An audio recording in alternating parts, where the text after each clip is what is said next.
আপনি কি জানেন পুরী জগন্নাথ দেবের মন্দিরের রত্ন ভাণ্ডারের রহস্য?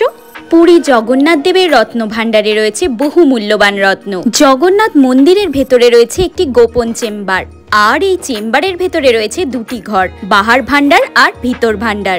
বলা হয় ৮৬২ বছর ধরে যেটা পাহারা দিচ্ছে স্বয়ং নাগরাজ, যিনি ফনা তুলে আগলে রেখেছেন সোনা দানা মণিমুক্ত। অনেকবার চেষ্টা করা হলেও খোলা সম্ভব হয়নি এই রত্ন ভাণ্ডার। কেউ নাকি চায় না এই রত্ন ভাণ্ডার খোলা হোক। কোনো অদৃশ্য শক্তি এই রত্ন ভাণ্ডারকে সব সময় রক্ষা করেন। এর ভেতরে নাকি কোনো এক গোপন সুড়ঙ্গও আছে। সোনা মণিমাণিক্য ও গহনায় ঠাসা আছে ৩টি ঘর, কিন্তু সেই ঘরে কারো প্রবেশের অনুমতি নেই। বছরের পর বছর ধরে বন্ধ থাকে সেই দরজা। শেষবার ১৯৭৮ সালে এই দরজা খোলা হয়েছিল। ২০১৮ সালেও ফের এই রত্ন ভাণ্ডার খোলার চেষ্টা করা হয়, কিন্তু আশ্চর্যজনকভাবে সেই চাবিও হারিয়ে যায়। আজও সেই চাবি খুঁজে পাওয়া যায়নি। এর ভিতর ভাণ্ডারে রয়েছে এমন কিছু যা সাধারণ মানুষের দেখা মানা, তাই সবসময় তালা বন্ধ করে রাখা হয় সেই ঘর।